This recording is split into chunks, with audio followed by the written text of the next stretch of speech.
Nous venons de rencontrer l'honorable président de l'Assemblée nationale et nous lui avons transmis le mémorandum dont la teneur vous sera délivrée dans quelques minutes.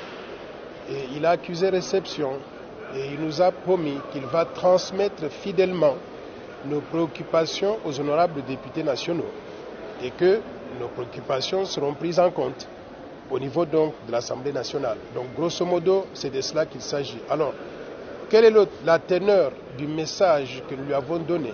Je vais lire grosso modo, en résumé, ce qu'on lui a transmis comme message. On lui a dit, honorable président de l'Assemblée nationale, nous sommes la force du changement, FDC en sigle, un parti politique créé par arrêté du vice-premier ministre et ministre de l'Intérieur. Notre parti politique a comme vision de développement le plan Marshall pour la reconstruction et le développement de la RDC. Nous militons pour la bonne gouvernance, l'état de droit, la lutte contre les antivaleurs telles que la corruption, le détournement des fonds publics, la prédation des ressources minières. Nous luttons aussi pour la démocratie, le patriotisme, la défense de la souveraineté nationale et de l'intégrité territoriale, le libéralisme économique avec une dose raisonnable de l'interventionnisme étatique et le développement économique et social avec équité.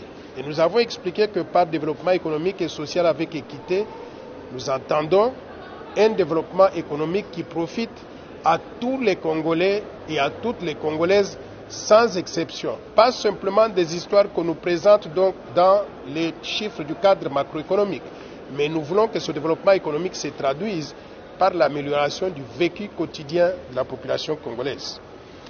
Nous lui avons dit, honorable président de l'Assemblée nationale, nous, peuple congolais, nous sommes soucieux de la sécurité et de la protection de l'ensemble du territoire congolais, où l'idée de la balkanisation demeure un projet par ceux qui ne cessent de convoiter son immense richesse, sa grandeur d'un pays continent et ses diverses cultures.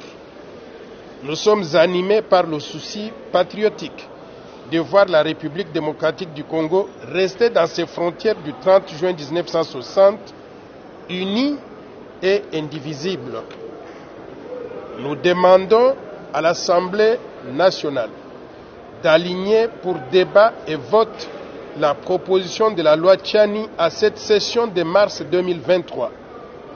Cette loi protège le pays contre les infiltrations au sommet de l'État et dans certaines fonctions de souveraineté nationale.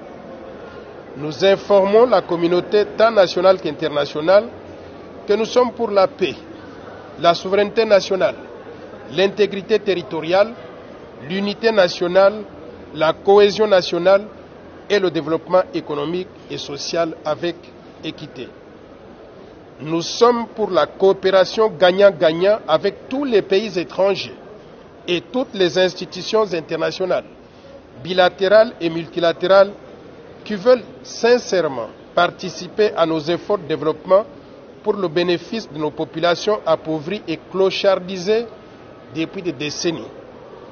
Nous demandons aux pays étrangers et leurs groupes de lobbyistes de ne pas s'immiscer dans les affaires intérieures de la République démocratique du Congo en cherchant à nous imposer des dirigeants qui seraient à leur solde et qui travailleraient contre les intérêts supérieurs du peuple congolais.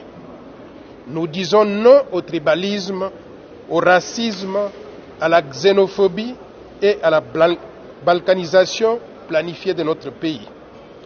Pour terminer, nous invitons les honorables députés nationaux et les sénateurs à prendre leurs responsabilités en tant que représentants légitimes du peuple congolais pour sauver le pays contre ces infiltrations.